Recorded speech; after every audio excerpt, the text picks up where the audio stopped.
Good afternoon, everyone. Extreme snowfall warning for those of you in the Carolinas and East Coast, Virginia area. Extreme freeze events across Florida over the last 300 years. A new grand solar minimum defined in China. We're going to have to take a look back at further cycles in time and more ancient history because everything revolves around nines. The magnetosphere is declining, but can it be mapped out through ancient cycles? And during these uncertain times, I've teamed up with my Patriot Supply long-term food storage, a nice affordable starter kit, 2-week food supply, 1,500 calories per day, breakfast, lunch, and dinners, plus the 4-gallon storage containers included in that. This is a good first step in getting more self-sufficient. And if you click through the Prepare with Adapt 2030 page in My Patriot Supply, you can get this starter kit for $75. Please remember there's a limit of 2 per household in this special offer.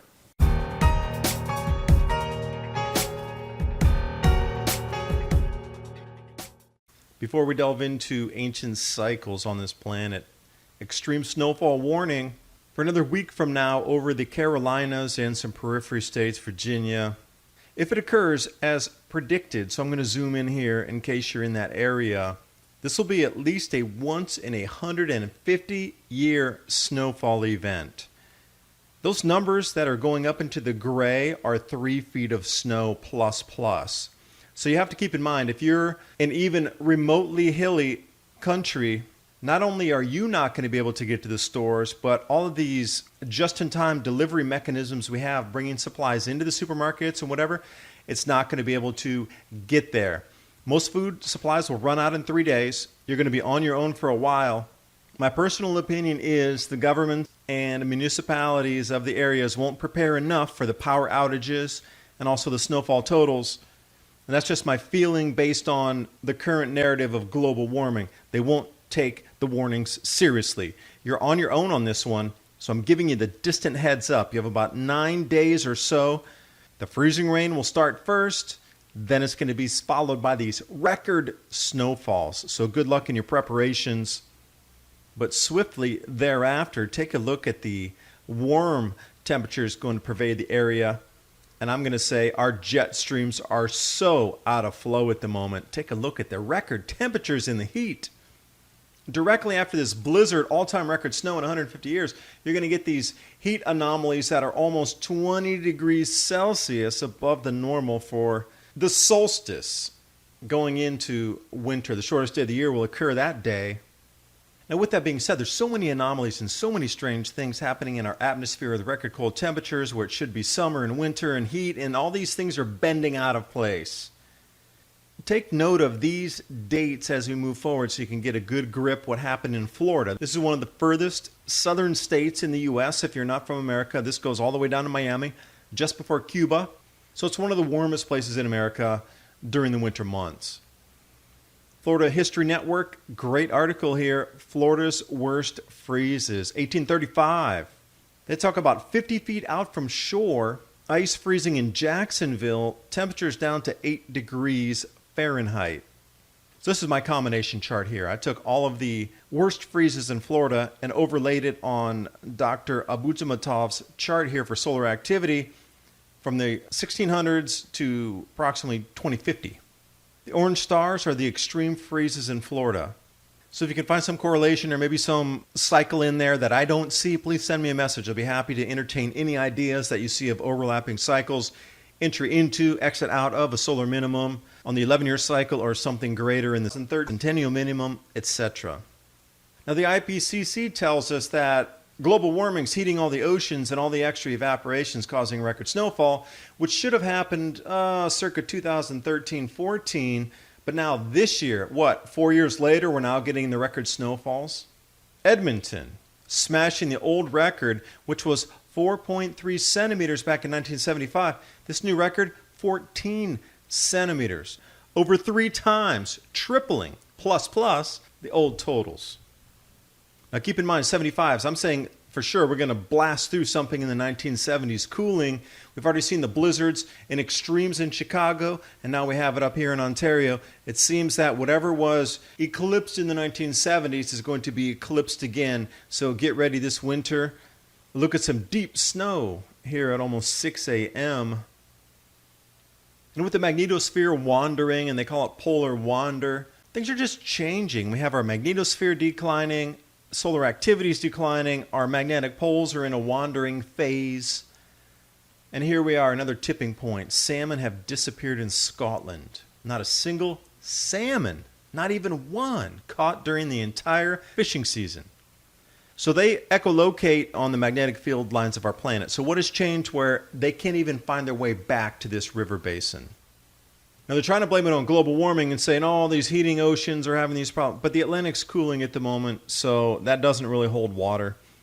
And when we take a look over at Iceland, check out this 3-foot snowfall, 1 meter.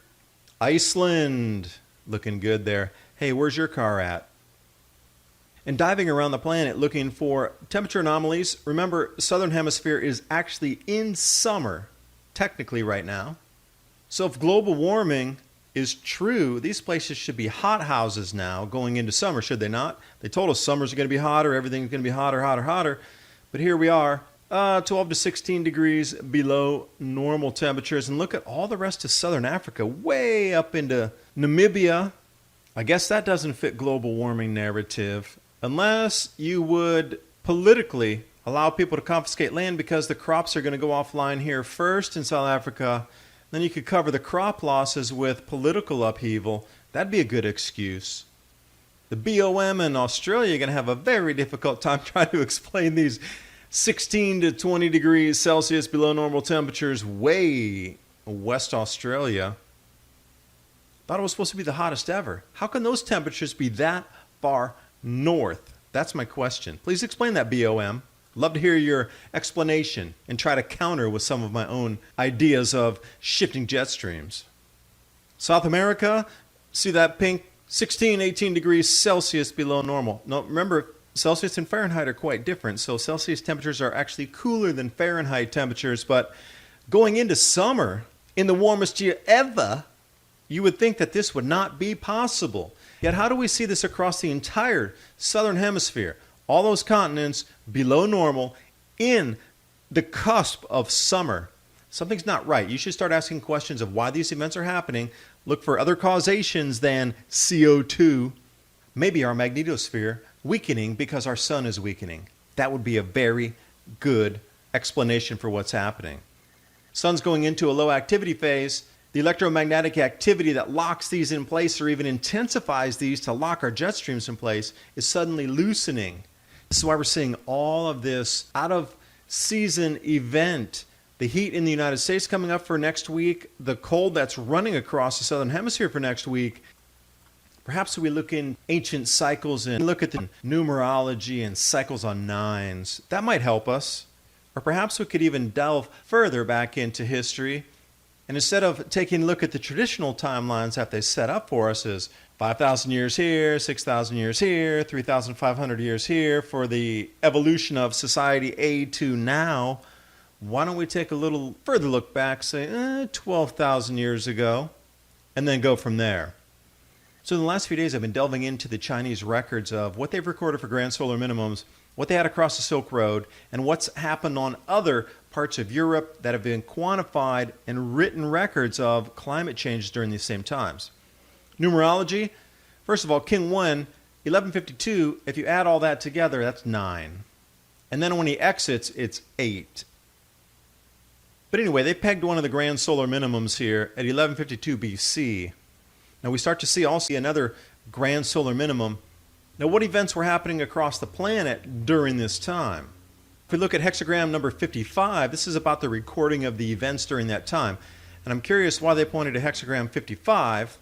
And if we look at Fibonacci sequences broken down in the 207-year, 414-year cycles, 828 years, etc., moving forward, 55 pops up several times.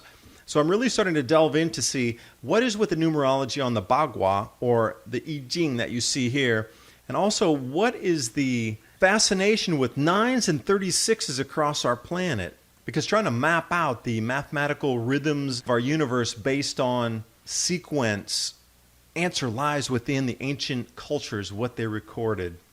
I'm going to leave it there for now to try to shorten the video, but do some of your own research. I've linked everything below in the description box. Please join me for Revolution Radio Studio A, 10 p.m. to midnight Thursday nights.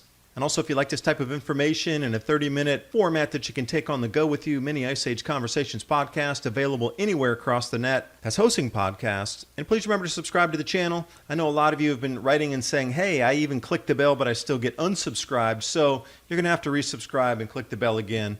That's just YouTube's way to say, this guy's stuff is real, but we don't want you to see it.